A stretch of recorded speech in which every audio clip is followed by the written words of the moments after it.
Kia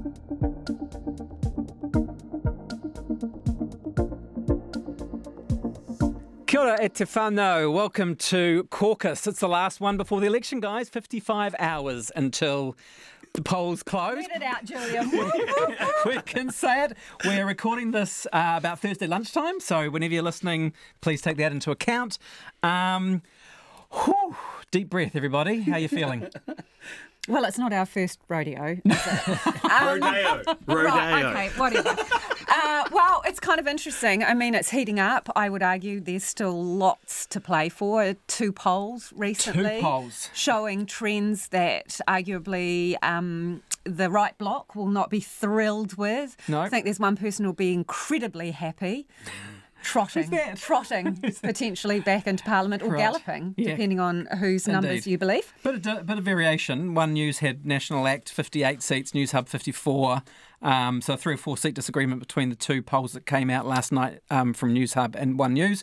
But the trends and the implications are pretty similar, aren't they? Oh, they are, which is, on these polls, it would be a centre-right government, but one that would require Winston Peters, and all the instability that National itself has claimed would go with that. So one of the big failures that National will look back on is its handling of Winston Peters over this campaign, because they have breathed life into his campaign, and if they are saddled with the issues of Winston Peters, then they've only got themselves to blame. Well, Chris Bishop disagrees with you. People, I think, have overread that decision, as you put it, a little bit, because actually what we were doing is just making it clear and being upfront and transparent with New Zealanders about what our preferred governing arrangements were post-election. Consider the flip side, where both major party leaders say they're not willing to pick up the phone and talk to Mr Peters and New Zealand First. Well, fundamentally, actually, we would have spent much of the election campaign talking about that anyway. So you're kind of damned if you do, or you're damned if you don't. It's disingenuous, in my view, from not overreading Bishop, because, it's like me saying, well, a nuclear war could happen. I mean, if I'm a really powerful leader and I say that, then that has some resonance. Yeah. Of course, it's always a possibility, but to go and say the quiet bit out loud, as Chris Bishop did, they breathed life into his campaign by doing that. And this is not just the we will pick up the phone and talk to Winston Peters if we have to moment, but this past weekend, the second election, the 8 weeks of negotiations, right? Yeah, I think what they tried to do was wedge Winston Peters, and they actually ended up wedging ACT. This is a party we said that last week, 13, right? It was 14%, exactly right. Who's going to suffer now from on this? 9% in one poll and 8%, whatever it is, in another poll. And so it's actually ended up... And look, ACT can be responsible. David Seymour has not had a good campaign. In fact, I think it's been the worst campaign out of this campaign, to be honest with you, from a party. He has not performed well. And in one of the minor leaders debates, he came across as petulant and childish, in my view, and that's really hurt them. But they actually tried to wedge Winston, and it hasn't paid off, and I think they're going to regret that decision. They waited too long, first of all. Then when they finally said, well, we'll pick up the call, but we want New Zealanders not to go with Winston, and we're going to get John Key out, it's actually made things worse. Winston's now, 6 on one and over 6 on another, and it's actually hurt ACT. I think one of them was. 6.6. I think, some people may think otherwise, but if you're looking for a MVP on the election trail, it's Winston Peters, because he has appeared like a statesman this week, in the sense that he has said, no, they shouldn't be scaring the voters like that. I will form a government. I won't send people back to the polls. He has sounded very much like the voice of reason. And obviously the ads that National ran, which were plugging the uncertainty and said 8 weeks or whatever it was, unable to make decisions, basically presenting this picture will be frozen in time. The 8 weeks is back from 1996, right? Coalition negotiations then. And he was fast to say, actually, it took me, what did it take? 14 days? Last time? Yeah. It took me 14 days. He's got better as he's got older, eh? Yeah. He's speeding up as he gets. But, he's 14 hours this time. He has run a completely different narrative in juxtaposition to what's been coming out of National's campaign camp. I guess, and he's looking incredibly reasonable. Yeah, I'd agree with most of what you guys have said on that. The one qualification, and one doubt in my mind is when people go into the booth on Saturday, and remember that advance voting is well down on what we saw last time. Now, it was a COVID election, but we saw 1.9 million advanced votes before the 2020 election, and it's sitting at about 800,000 as of today, something like that. Okay, so it's well down, and so there's still quite a bit to play for. I just wonder whether some of that, what they call the quiet Tory effect, might occur on the weekend, where all of this mayhem that has been stirred up, and we've talked about how that's damaged National, will some of that just wash over and people will fear and uncertainty and go into a sort of a flight to safety for National? I'm not talking about a big surge, but they may yet reap some of that reward. So it's that word people, isn't it? Because we're talking about percentages, right? It's only a few percentage here and there who have to feel a certain way, where they're like, nah, let's get Winston to stick it to them.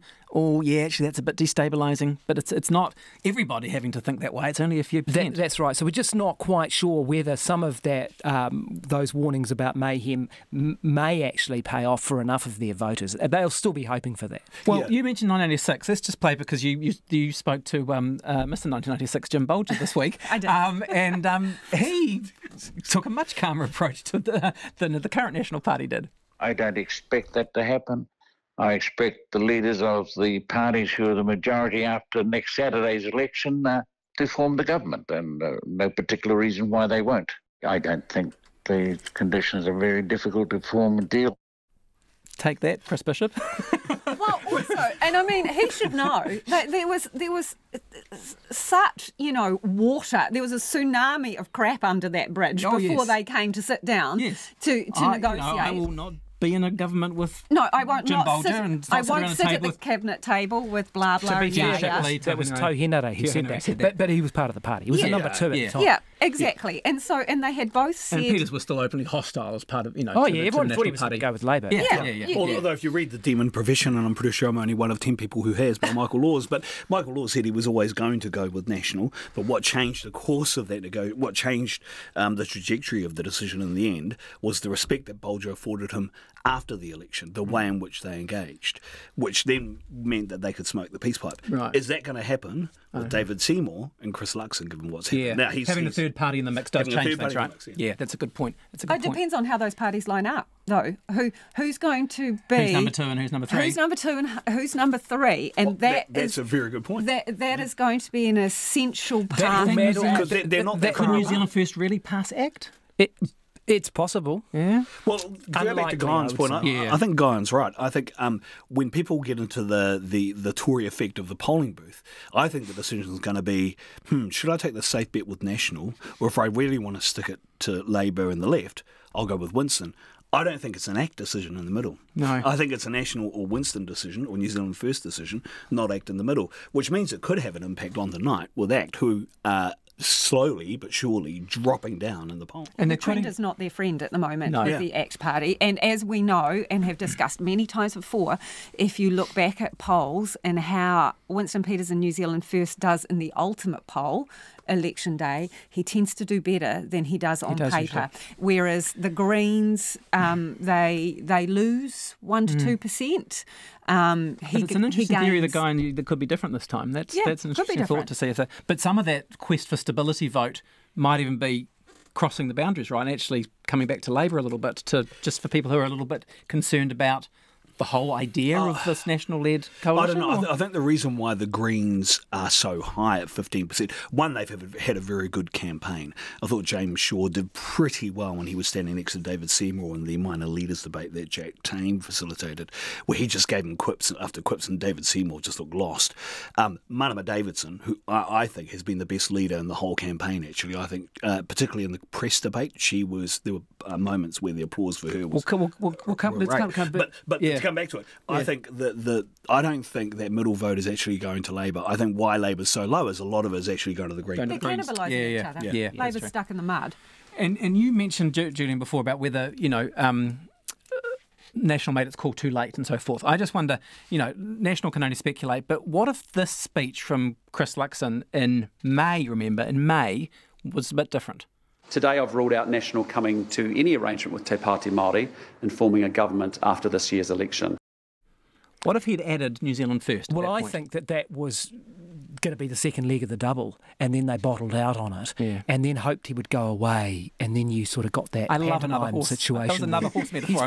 He's behind you. No, he's not. Is he? Yes, he is. Oh my God, it's too late. Yeah. And so I think one of the things is, like as we've talked about before, Key used to do it in February of an election year. Here are the parties we're going to work with. And what you don't do is, it's all about timing, right? In politics, and Peters knows timing and politics better than anyone.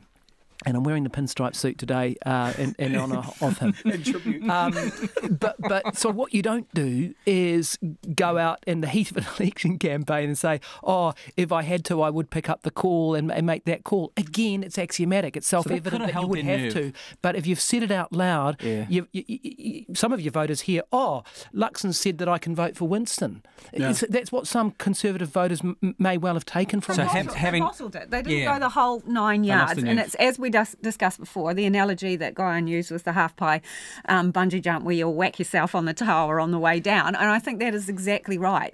You have to fully commit or you don't. Yeah. It was part of the Waka strategy where you have one Waka going straight in a direction and the other one going around and around in circles, which John Key and Stephen Joyce deployed so successfully against Labour. So the idea was, remember, when we talk about coalition of chaos, remember it was supposed to be, for National was supposed to be on the left, and so they were going to rule out these other guys and say, it's going to be National, we're going to be the stable guys. Yeah. It's utterly rebounded on them, and the coalition of chaos is undoubtedly on the right now. But they obviously thought, the calculation, what Bishop was saying before, he said that they were damned if they do and damned if they don't. His, presumably, the argument amongst the Nats at that point was, if we block them out, they will become martyrs and they will get the oxygen anyway. We're not going to be able to win either way, so we're just going to try and ignore them. That's partially correct, although we knew when they started getting it 4 to close to 5% that the race was on. Yeah. And to take the horse racing analogy to a ridiculous conclusion, I think National forgot Kiwi in 1984 in the Melbourne Cup.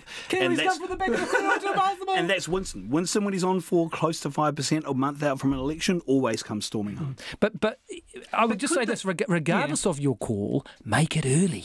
Right. You cannot breathe life into his campaign at the last minute, because that's what will happen. But would they, if they had made that different call, I know this is a bit of a what if, but what do you think? If they had made that different call in May, he'd said no Te Pāti Māori and no New Zealand First. Peters had already ruled out Labour last year. Would that have walled New Zealand First off? I think to a degree, because the media and a lot of people would have been going, well, he's not really in the race this time. And the only way to deal with Peters, if you don't want him, is to ignore him. Yeah. That's the only way to deal with him. Now, he may well have come out of the box. He's amazing at gaining his own publicity and things. Who knows? But I think there would be a reasonable chance if both of them had said, look, we're not going to deal with him in government, then he's a player and he may well not have got that momentum. Yeah. But then this is the difference, I think, between National in 2023 and National in 2014 under a Key government. Because if you're going to rule both of them out, and that's where your thinking's at, who's the next best option? You go for a Kahurangi Green. Yeah. and you try and back up your option, but of course they'd already decided, no, coalition of chaos on the left, we simply can't do anything with the Greens. They're part of the Māori Party, we're going to stitch them over there, which worked in the first couple of weeks, but then they didn't have a backup, and that's the problem. But that goes against the entire narrative that everyone is speaking, which is you deal with what the voter gives you. So if you deal with what the voter gives you, then if you don't have a pathway to power, unless you go and talk to some of those parties who are not your natural home, then why is it you're prepared to talk to one that's not your natural home in New Zealand First, but you're not prepared to talk to the... Well, it doesn't make any sense. Yeah. No, I agree. Yeah, so that policy doesn't make any sense at all. You either don't talk to any of them and hold your ground, and then basically you're going for a first-past-the-post model under an MMP. Sure, but the answer to that is it's chicken and egg, right? You're not just waiting for the voters to speak. You're actually trying to encourage the voters to speak in a certain way. Right? And the one thing we haven't said, and I think Labour deserves credit for this, because they ruled out New Zealand First. Now, at the time, it did seem a bit ridiculous. Ruled them out. I know, but this is what I was going to say. It does sound ridiculous because New Zealand First had already ruled Labour out. But what that did was fling the dead rat back at everyone else at the right. Yeah, it did. And so at that point, the discussion was, we've ruled them out, and it gave it a new burst, and the media were all over that, and so it flung the problem to the right, and they were throwing this ball around, not knowing what to do with it, which is why we've got this chaos, and they strategically did not adapt to what Labor had done. So the reverse to the question that Tim likes to ask is, well, should Chris Hipkins have done that? Because now he's backed himself into a corner. In the same way you ask whether National should have gone harder earlier and ruled out Winston Peters, well, now if you look at the polls that we have in front of us, there would be a pathway if they could use New Zealand first. And I think it's an interesting narrative that Chris Bishop is still running as of a couple of hours ago. I mean, if we could switch from horses to cats, I mean, imagine trying to herd that bunch. Labour, Te Pāti Māori, Green and New Zealand First. It would be fun to but it's also. Have you heard Chris Bishop this morning saying, still with that, he'll still pick up the phone. He'll still pick up the phone. He'll still pick up the phone. But the difference again was that Winston Peters and New Zealand First had not only already ruled out Labor, they had done it in such a way. And let's play this clip because it's been on the website for months now, and this has been under the label "Our Commitment to You." In this election, our commitment to you is: New Zealand First will not return Labor to power, whether in coalition or in confidence and supply. I mean, it was just... There was nothing for Labor to go, really? I mean, could they ever pick up the phone even now? With that kind of commitment, there's no way, is there? Let's be honest, Labour's problems are not because it ruled out New Zealand First, it's because it doesn't have the policies that appeal to the traditional Labour voting base to get it to 33% to make it competitive. But ruling him out means that they've essentially assured that there is going to be a government on the right. But if you're in the... Sorry, no, that's me being rude, you go. No, so all I was going to say was if you're part of Labor now, you go, oh, well, we might not get there because there's a coalition of the right, and yes, it is a coalition of chaos that becomes a government. You're kind of also thinking, geez, let's just let this play out and see what happens over the next 3 years. Because we could have only a one-term government if this thing implodes, which it might do. Let's talk a bit about the left, because you said, Labor didn't have the policies, and I think it's a fair critique to talk policy, but really didn't Labor lost this in June and August when its ministers all packed up and fell apart, right? I mean, this is a Stuart Nash, Michael Wood, Kitty Allen loss. And remember, on top of all the COVID angst and the embers of our lockdowns and real fear about violent crime and an economy that maybe wasn't quite in recession, but was not doing very well, and a cost of living crisis. Now, so if you look at those things, crime and the economy, and just on the wrong track sort of direction, then National should be They should be romping. They should be romping. And the right track, wrong track polls have been in National's favour for over a year now, so you would have thought, it's a fair point. I just think with all of this stuff, it's interesting to think that National made that call in May and in many ways, influenced where we are now. Labor fell apart in July and August. So before the campaign started, a lot of the stuff was I actually think it started earlier when they started talking about bread and butter, even though they knew it was going to be a cost of living election. When they started talking about bread and butter, ran for the centre, didn't actually stick to their true DNA and started doing things like a wealth tax, which they kept teasing the country with and then never did. That's when they started losing. Right. And so Labor now is running... the way I look at it, Mike Moore talked about saving the furniture right in 1990. And Hipkins is basically running the 2026 campaign now, isn't he? He's Save our souls. Yeah, he's fighting for the next election. Because if you look at the raw numbers, right, and we can't know the exact configuration because it depends on who wins the electorate seats and all the rest of it. Yeah. But based on the fact that they got 50% of the vote at the last election and they're polling, let's say, between 25 and 28%, give or take, which polls you believe, you're shedding half of your MPs. So, they've got, depending on if you count departures, 65, they lost one to a by-election, and then Jacinda, I don't know, does she still count in that until she's not there anymore? Well, you're talking about whether Jacinda still counts. Let's play this. Okay. But some people have asked me what my opinion is. And I have no hesitation in sharing that. The opinion that I hold, if anyone indeed needed to be reminded of it, it is to just think about the future and the future that you want for New Zealand and keep it simple. And if you voted for me in 2017, well, thank you for that. But that probably meant you were also voting for issues like poverty and climate change and inequality and housing. And the Labour Party has had 2 terms in office, long enough to make progress, not long enough to finish the job. It's been a long year, hasn't it? I mean, she was the leader at this year, at the beginning of this year. I think that's why the campaign feels so long, because it started when she she raised her hand and said, "I'm off ski." Right, it basically was game on from that point, because people saw a political opportunity and they went for it. But it was interesting. She started her video exactly almost like word for word with what John Key started his, right? People have been wondering what I would vote for, but my understanding is we haven't really. We haven't really. It's no surprise. And I don't think either of them are going to do their party's cause. And I don't think she wanted to be involved in this is. I found that video strange, very strange. Just even the tone of it, very strange. Like, you're either all in for an endorsement or you're not. And it was kind of like the old, I'm not telling you what to do, sort of. And it's hard to get the tone right, because, as Guyan was saying, people don't like to be told, instructed, and you don't want to appear like you're begging with your... She felt a long way away, didn't she? You don't want to be begging with your cap out either. But I don't know, the tone of it just didn't seem right. And it was sort of what was like this weird intrusion into the campaign almost as well. No, I agree with you. I think both. It also brings up all the baggage too, doesn't it? I think both of them, John Key and Jacinda. I don't think both of their videos were great, to be honest with you. You kind of, if you're Labour, you wanted Helen Clark thumping the table.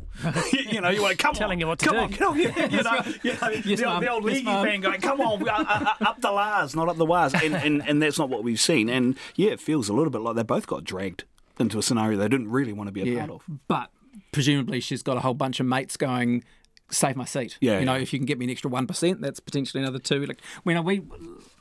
Some guys, unnamed political consultants have been doing some numbers on this, and if you look at, they got to, working from the polls last week, they got to about an 18% party swing if you did some maths around the difference between the 2 major parties last election and the 2 major parties now.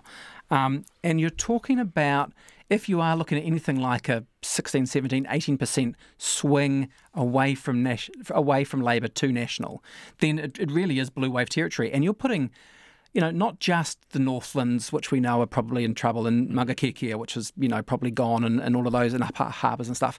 But, Te Atatu, Dunedin, which has only not been Labour once since 2025. Christchurch Central, Geoffrey Palmer's old seat. I mean, these are heartland red seats which are now potentially in play electorally. That's quite something. And this is, let's maybe start talking about the seats we're going to watch, because I know you want to talk about this, Julian. But man, I'm looking at Wairarapa and West Coast now, because can Damien O'Connor survive? Can Kieran McAnulty survive? Well, Wairarapa is always one that you would look at. All those red wave seats, the so-called red wave seats, the ones that had National MPs in them and got scooped up in the massive victory of 2020. You'd always be watching those. But Wairarapa, Mangakekea, that's Priyanka Radhakrishnan, the West Harbour. Who was only about 16th on the list, so could go easily. The West Harbour seat again, all of those ones.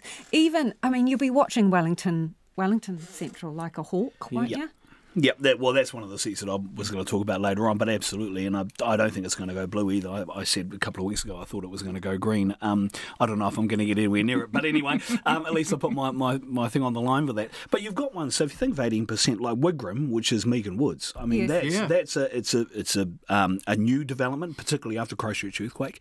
Lots of Asians actually in Wigram. It's a new development area, lots of good shopping and movie theatres and things like that. Now you would think that would be and it's got places like Saltburn, which are traditionally Labour strongholds. That's up for grabs potentially. Christchurch Central is up for grabs potentially as well. You look at ones like Mana. They're thinking that if an 18% swing or just over goes against Labour, Mana could be up. You'd never just think about insane. Yeah. But it's interesting. What were the other seats that you were interested in? Well, look, there are seats that traditionally you would think would be bellwether seats and close. So I looked at ones like Northcote. I had some interest in places like Waitaki. I think both of those are gone, to be honest. I think National's going to take Taki's going to the helicopter pilot, is it? Yeah. Look, I think so. I remember Nathan Guy stood in that seat. It was originally Darren Hughes. Darren Hughes and Nathan Guy. Government, and then Nathan Guy. And it's always kind of predicted who the government's going to be. I think that seat's gone, even though Chris Hipkins did a bit of campaigning there at the beginning of this week. I think that's gone. I think there's some really close seats. Auckland Central is going to be a really interesting seat. And National's got a massive ground campaign in Auckland Central, and that potentially could go, Chloe Swarbrick has a huge profile and is very present in Auckland Central, but that could go national as well. Wellington that's Central. Your point about crime, right? I mean, that's interesting. Auckland Central. I think Wellington Central as well. I think that's absolutely right. And they have been making a big deal of that. Not so much recently, have they, in the last few weeks? I thought they would keep hammering that home, but it has been a big part of their campaign, and it will be a big part of the worry in Auckland Central, especially among small business owners. You talk a lot of small business owners. They are very worried about that, and they don't think the government's done enough. So it is interesting to see National's candidate nipping at Chloe Swarbrick's heels. Look, I still think she's going to win it. That's, again, I'll put my thing on the line here. And I'm wary that we've got some people watching me at the moment who are writing all this down to prove me wrong on the night. But I think Chloe will win it. I do think Wellington Central is definitely up for grabs. And I think Samantha Paul, who's the candidate for the Green Party there, has a huge profile through her work in Wellington Council. I think she could potentially take that seat, and I'll say she will win that seat.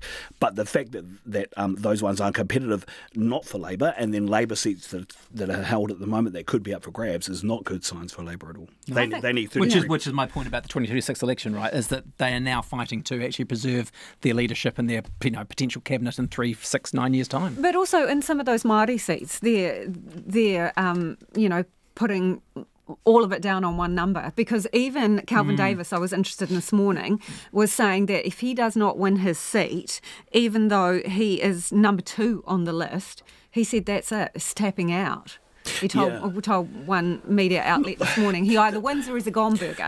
The long-term impacts on Labour here are huge. You could lose someone like Willow Jean Prime, who, if she doesn't win Nine, I think she's on the list. Let's check while you're talking. Willie Jackson potentially goes if they stay on 26. Adrian Ludafe. You lose someone Little, David Parker. Karen McAnulty as well. Wairarapa might not make it in particularly on the list as well if he doesn't win Wairarapa. You're talking about the future leadership of the party.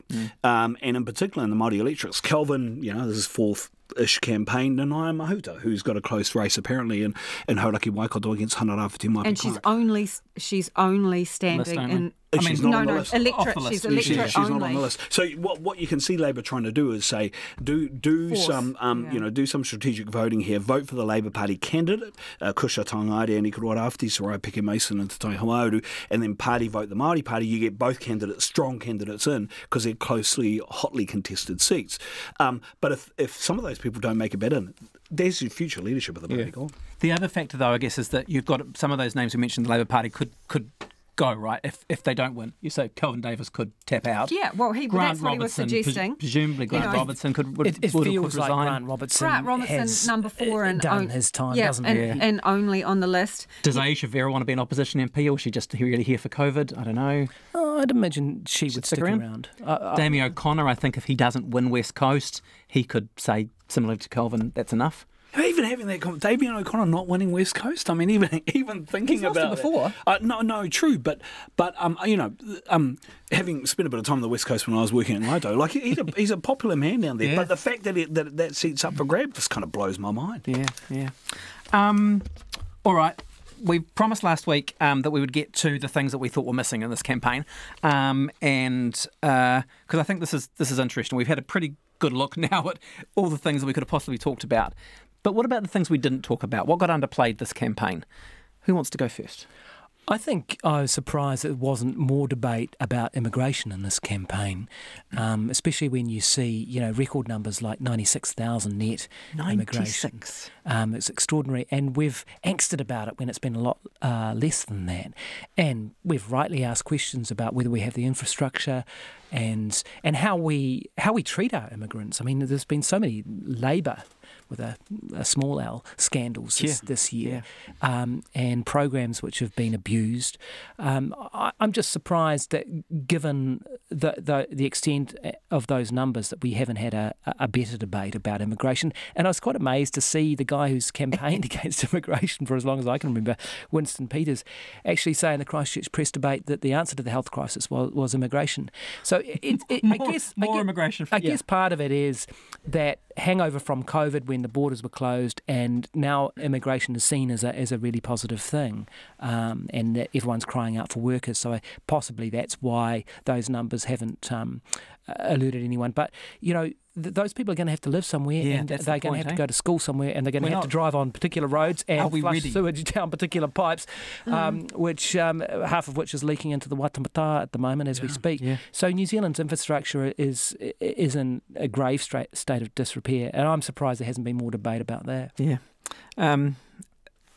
You got something you wish we'd heard more about? Well, do I wish we'd heard more about it or not? But I think we probably should have discussed it more, which is if these parties are going to be in government together, lining up their policies is going to be an interesting scenario, right? So looking at some of those policies, pulling out some of their policies and thinking, oh, well, that's interesting. How does that fit with their potential friends? I think is very interesting. Superannuation is obviously one of the ones that is massive, and although National's policy to raise the age of eligibility takes an eon, arguably, to come in, very slow, Winston Peters has built his political career on the gold card and looking after retirees for a start. So he's not going to want a bar of that, and there's not really been much of a discussion about where the halfway house is. And ACT wants to start increasing the age next year. Yes, and ACT wants to ramp up eligibility a lot faster.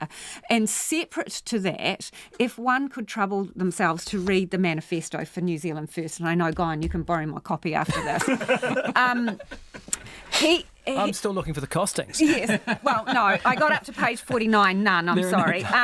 Anyway, but page 21, for those people who are interested, tying into superannuation, is New Zealand's first policies around KiwiSaver, which I find really interesting. So they are talking about compulsory membership of KiwiSaver from your 18th birthday or when you become employed, restoring the kickstart payment from birth, and also tagging the government's contributions so that they're upped over time, some kind of tagging so that the government's contributions keep pace. So not only does he want this retirement payment, he wants you to get your super, he's talking about supercharging super, and that is indeed the word that he uses, supercharging KiwiSaver. Well, he had a referendum on compulsory super in 1998. And it lost by 91.2%, I'm pretty sure. I could be wrong. But Google it now. But it was the most clear-cut referendum I have ever seen in my life. And he lost. And I don't think National has actually been asked. It's a question I've been wondering. Have they actually ruled out cutting super contributions, which they wanted to do just a term ago? Well, that is the question about that, because previous national governments have frozen. Gone the other direction. Yeah, frozen contributions. While they paid off debt. Yeah, it was always an interesting argument whether it made sense when you were borrowing $300 million. But now is exactly the right time for that. National's making exactly the same argument, right? That we're getting back into surplus too slowly. We need to deal with debt. What do we do to stop debt? Super contributions is what they've gone to before. Yeah, so my point is not just the disparity between the opinions on the current super situation. Yeah.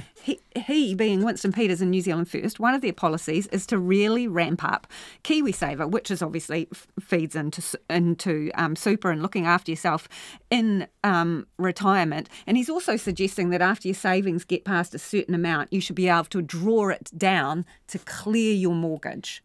So, I don't. How are they going to marry that Let's see. Look, I only have a couple. I'll be very brief. The constitutional lack of one constitutional arrangement in this country is an issue that's been bubbling away for years now. We've got a party that's talking about trying to have a referendum on the treaty and remove treaty principles. I think it requires a bit of a much bigger conversation that no one's actually talked about. Now, that actually may be a good thing. I'm not sure, but the fact that this has continued to have a conversation over many years and nothing much has happened probably requires a bit of a discussion at some time.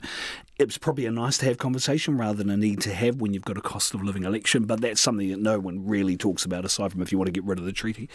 And then the other one was just on youth work skills development. You had the unedifying spectacle of a 45-year-old representing the National Party in a youth debate.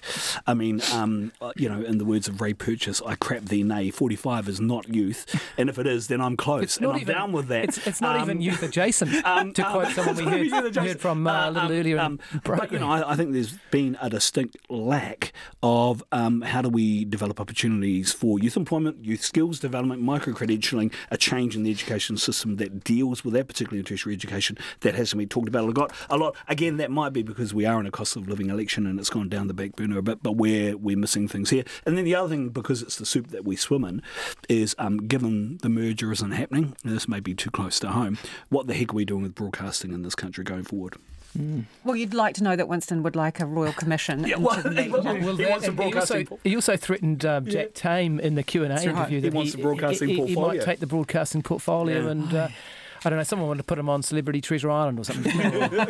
I think the... Jack, that is, rather than Winston. Oh, yes, right. I was going to say, we'd jelly wrestle with Paddy Gower. But climate...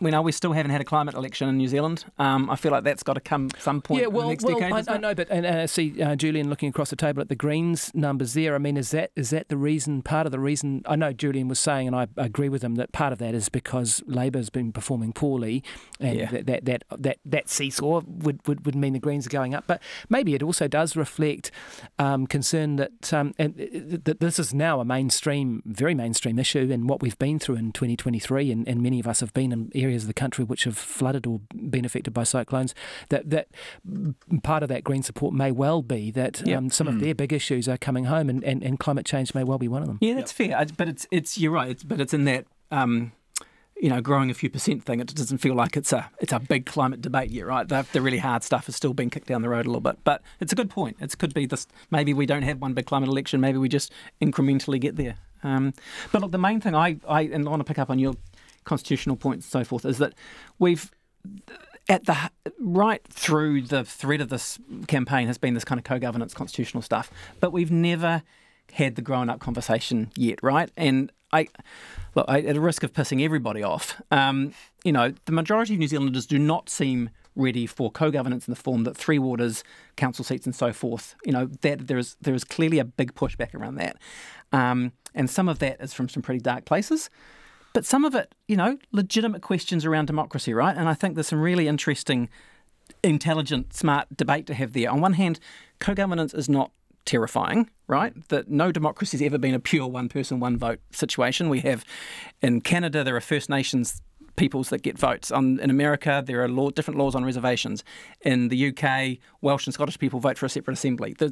So the idea that co-governance in all kinds of forms is a terrifying, terrible thing is ridiculous. And historically here in New Zealand, for many years, Julian, you and I as a Pākehā man and you as a Māori man would have had very different gifts from the government, if you like. We would have had very different rights under different governments.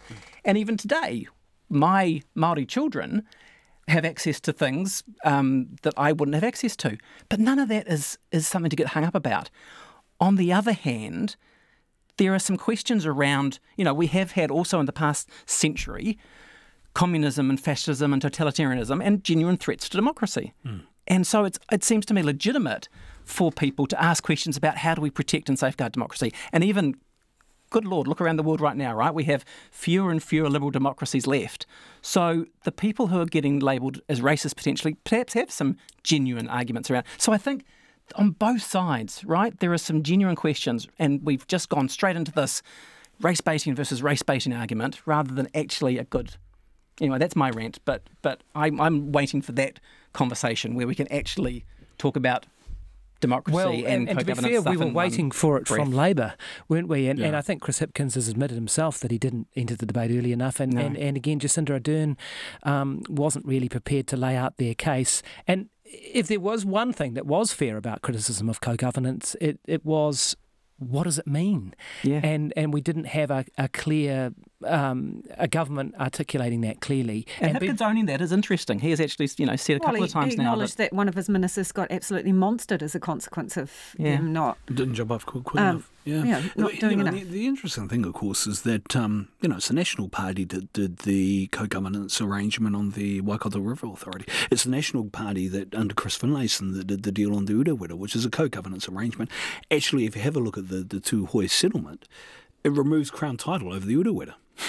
Yes, and they gave the Waikato River legal personhood. That's right. And Whanganui. Which is the old and Nixon Taranaki. to China argument that only Nixon could go to China because the Democrats would have been seen as communists. And often you see that under National that they are more prepared to give, I don't give's the right word, but if you look at Kohanga Reo, for example, or some of the first big treaty settlements under National. Now, I'm not taking away the fight that Māori went through the courts in opposition for many, many years, but it does seem as though the bulk of the Pākehā electorate trusts National not to give too much away to Māori, so they're a little more trusting there. And when Labour does it, people freak out. And so I think that has dogged Labour a little bit. Yeah. It was the same under Helen Clark. Yeah. Helen Clark had a program called Closing the Gaps, and Don Brash launched into that, and they had to flag it away. And now when National she shut it down hard. She did, because the electorate bounced back on her. Yeah. And again, there's a worry that Labour's is getting caught up here, and they're going to give too much away. Yeah. And there's and I've heard Labour people saying that they think that's part of their low polls now too, is they've given too much away. Quite possibly would be. Yet National it can do things under the radar that Julian's just mentioned. Yeah. A lot of those big treaty settlements, a lot of the co-governance arrangements, and quite internationally radical things like giving personhood to a river, which I reckon Labour and the Greens would have been laughed out of town for. There would have been billboards, and they would have been humiliated over it. But Finlayson was able to do it. And even now, we have the marine laws are often the really interesting ones, whereas there are all kinds of Māori-specific rights in marine laws, including minerals and quite significant wealth-based things there about rights to minerals that Pākehā don't have. But no one, not even ACT, are actually saying we're going to repeal all of this and change it all. So I think, we do get caught up with hyperbole. Yeah, it's interesting. You bring up the minerals kaupapa because it was Api Rangata who did that seminal speech. I think it was in Parliament in 1942, I think it was, which talked about the rights of Māori and access to minerals and things of that nature. And don't forget, Ngata was not a Labour man, but you don't hear National talk about that. I saw a particular politician brandishing one of his books on television. That's absolutely right. But the other interesting thing for me is where did co-governance and this whole thing start from? It started from Three Waters. Why? Because we needed change. Queenstown. Hello. I mean, Waitemata and Auckland Central. Hello. Havelock North. And we're caught in this thing. I mean, you've got Wayne Brown who's having a crack at National over their policy. Okay, they're getting rid of Three Waters. What's next? Hello. We're going through it all now. I know I've been very quick to serve Labour for not being aspirational enough in some areas. It gave co-governance a go. The big backlash really, I think, happened because it was very strong and ardent and staunch advocate for things Māori and Nanaia Mahuta, wearing a moko kauai. That was the part that really got people's heckles up, and it still, I think, sits there, even though people don't talk about it as much, save for people like Julian Batchelor in that campaign, but, because they're still using her as their promotion, in their promotion material. But, that's really where it all came. The wrappings is important. And I think we're going to show a race we have to deal with. Yeah, we do. All right, let's run through winners and losers. We've got a few things here which we like to do in our last pre-election episode, which is kind of, wrap up where we think things landed. I'm back into the election campaign now. You haven't done this before, brother, with us. No, it's all right. So winners and losers. You started to go there before. So do you want to start with, Julian? You mentioned Malama Davidson, and you asked for a clip for us to play. So let's just play that clip to start this point. People who are working and earning only low and medium incomes are paying more than twice the effective tax rate of the wealthiest few. And David, it doesn't matter how many poor people may have donated to you. Someone gave you a plane and they want something back for that, and it's not your friendship. Yeah, look, she's been very strong in just about every debate I've seen her in, and I think she's had a tremendous campaign. Green campaigns actually normally aren't this good. Something normally happens and the wheels fall off. They've had a tremendous campaign, and I think she's been one of the reasons for it. And so for me, she's a star. Now, look, I have to disclose that she's a relation of mine from... So I'm not saying this. I think you've done this every week. Disclose some relation somewhere. Her brother and I can't stand each other because he supports the Blues and I support the Hurricanes. But she's from Hokianga Whirinaki. There's she's Awiri Panatene's daughter. She can talk to an audience and she does it really well. And I think they were very strategic in the TVNZ Māori Leaders debate. They put James Shaw up in a much more confined studio environment and then put her in a big public area, and she played to that crowd really well. I think she's done really well. Although one of the things that keeps coming back to me from the campaign is her and Debbie Ngāti-Paka in the Power Brokers debate high-fiving. That actually, I don't think that did play well. I thought that looked childish.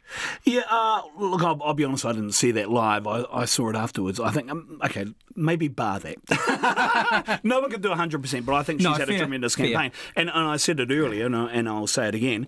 I think at the end, when you review this campaign, David Seymour and the ACT Party, who have dropped so low in the last few months to only now 8% from 14 or whatever it is, they've had a terrible campaign. And part of it is because of him, because in debates he's been atrocious. Nice. You go, Guy. Well, I'd agree with a lot of what Julian said, actually. For me, the Greens have had a standout campaign. And for me, ACT's biggest problem, apart from... he just overplayed his hand and looked a bit too arrogant, but also he made that same strategic error, I think, that National did with his talk about, we'd give confidence and not supply, which I think we talked about once, would have been alarming for any business or investor looking at New Zealand. It just looked like a really chaotic sort of solution, and I think he overplayed his hand there. Yeah. I think, while we've talked about national strategic errors, I do think Luxon deserves a bouquet for his on-the-ground campaigning. And remember, this is a first-term MP who we thought was going to be really shown up in the campaign, and he probably has lost the odd debate, but he's done pretty well for a first-term MP, and his on-the-ground campaigning and engagement with people has been very, very good. So I think National would be patting themselves on the back for that. And if it weren't for those strategic areas, I think that they might be polling higher. There was a clip you saw this week with Luxon on the ground. Chris Hipkins, frankly, he's the Prime Minister, but he's actually the prime misinformer.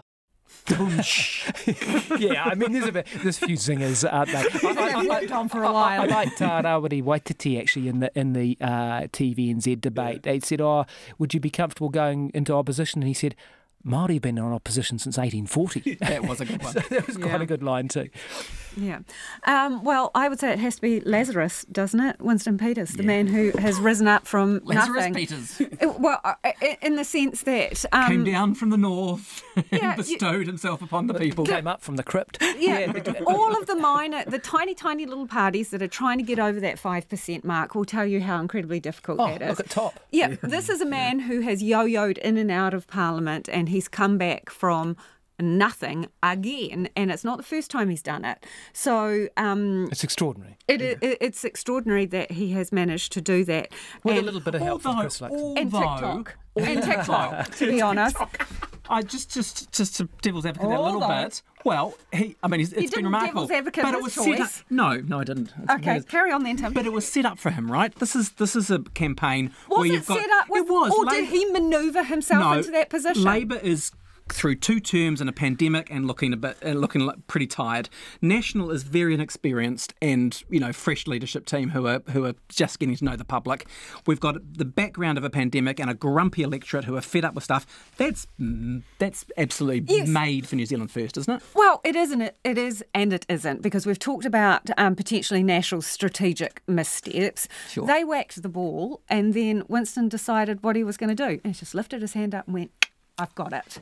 And he ran with it. And that is the point. It's not just about what's there and laid out, it's what you do with that. Sure. And he worked with it. He played his hand. And he played his hand perfectly. And I think particularly this week, when there was some down and out scrapping between the two major parties and name calling and, all the rest of it, he came across as the reasonable elder statesman. Well, this was one of my... We're going to talk... If you've Whether got, it sticks or not, Yeah. but that's how he came couple across of days. this week. We're going to talk about, so if you've got any other favourite lines, you mentioned the opposition's 80-40, which was a cracker. I quite enjoyed all the lines. All the lines that mentioned long pants and short pants, basically. There's a lot of talk about pants. Yeah, there's a lot of talk about trousers. But a lot of trouser talk, which I quite enjoyed, about who had the longest pants in the room, because Winston was playing his hand so well. I think that was an example of his dexterity. Right, he knows how to come through with a line and say, "I'm the guy with the long pants. You can trust me." Yep. Yeah. Absolutely. All right. Favourite policies, best and worst policies. Any policies that stood out in some way that hurt you or healed you or made you inspired? The major parties' tax plans have been disastrous. Yeah. Labor's GST off fruit and vegetables and National's tax plan, which has more holes in it than a colander. Both of them... No one believes National's tax plan at all at this point, right? No. And Labor's is just going to make subtle difference, is where we've kind of got to, right? But that gives you an indication of what is driving people's votes as well, if they're not obsessing over numbers and what they're going to get in their back pocket. Yeah. It's more about feels at a certain point. Yeah, that's fair. Any particular lines or? No. I mean, I thought that the ACT policy on treaty referendum, no one really actually bought into, and it's hurt him in the end. I think he overplayed his hand too much on that, and that's why his numbers have started to drop, possibly because of the scenario with Winston as well. But what I hope that says is that people aren't buying into that. Maybe that's just a quirk of the circumstances that we're in. The other policies that I thought worked well for them in the end, though it hasn't shown in the polls of the Māori Party, is they supported the wealth tax, free dental for everyone, not just under 30. Again, those were policies that the Green Party came out with, and I think that's why you see a lot of the left have gone from Labour to the Greens. Yeah. In terms of the least favourite policies, can we play this clip from Nicola Willis? Our policy is a more consistent and principled way of ensuring that benefits keep up with the cost of living. I thought it was a remarkable statement. It's a fascinating policy. This is the de-indexing benefits, right? So the benefits are, the last few years have been going up with wages. National wants to take those, change that so that they go up according to inflation. And when you say benefits, what do you mean? Not super. Okay. Because super's not a real Just benefit. Being clear. It's a pretend benefit that isn't really. It's a benefit when you well, apply it is benefit. in law. It's a benefit. Law. But So one rule for some and one rule for others. And $2 billion saved over the next 4 years. Which has... I think that's the key now. That's the key, right? You are actually taking money off people. I know that they get very poorest people. I know, but it's true. Yeah. You so can't the poorest have it in people, the savings column if you aren't making a saving. It's $2 billion that was going to go to people on beneficiaries that will now go in tax cuts to the squeezed middle, including every MP. So that for me was a standout. And to make the argument, I get there's a National Party argument that goes that you want to just get people off benefits because beneficiary households are where poverty happens. But you know why poverty happens in beneficiary households? Because benefits are so low. And if you keep them low, you're going to get more poverty. So that, to me, was a striking one, which I'm amazed there almost hasn't been more fuss about. It's been underplayed, hasn't it? Yeah. I interviewed Chris Luxon and Rose and brought this point to his attention and said, look, if this is the policy, you will end up losing, or beneficiaries will end up losing $2 billion over 4 years. And he absolutely denied it and then talked about another policy which actually didn't contribute to the conversation at all. So they don't like being pulled up on that point. There's been accusations that the media hasn't played its role, but in particular with National's tax policy, that it was up to the CTU to start talking about some of the holes in National Party's tax policy. I don't think that's fair. I think there's been a lot of work that's gone on from people raising these issues. But, that's an accusation that's been able to circulate and is going around at the moment, that we haven't done our role good enough, well enough, hard enough. But it's hard for people when they don't want to come on your program, Lisa. If they don't want to come on your program, how are you going to be able to hold them to account? And then when you do get it, and you're told to your face, no, that's not true, and then, pivot. This is the way our politics goes. For the sake of balance, I should probably say National seems to have really gone big on rehab in prisons, which is interesting. That seems a bit different from previous. So that's, whether they can actually get people into the prisons to do the rehab. Is that aside from the boot camps? Yeah, it's aside from the boot camps. Right. So, all right. Seeing as Julian is our newest member of CAUCUS, I now present you, Julian, with an envelope and an official piece of paper. And what we do with this is you need to write your predictions for the outcome of the election in terms of Just me? Percentages. Where are my Away with the scrutineers? guy on. Where are my 1 scrutineers? moment. There you go. If you're not watching on YouTube, Lisa is now scolding Guyan and slapping his hand.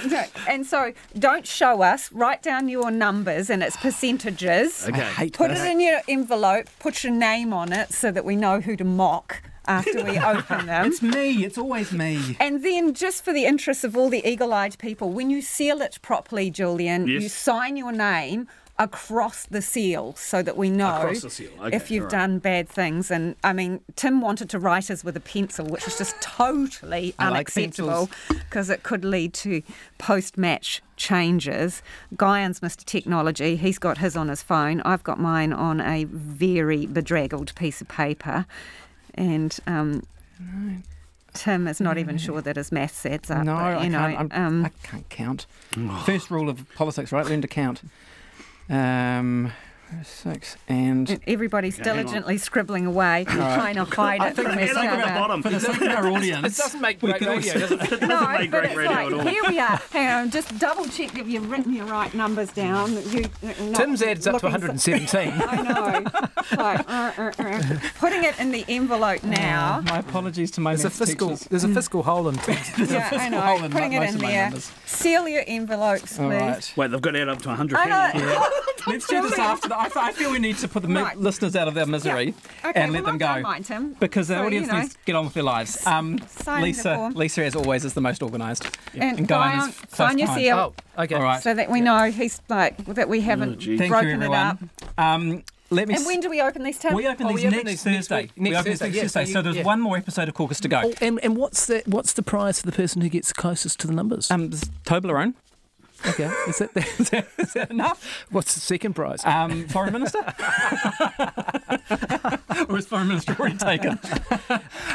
We will talk to you all again, whether you're watching on YouTube, listening on a podcast. It's been great to have your company this campaign. We'll wrap all this up, talk about tides and coalitions and things are going to happen next Thursday.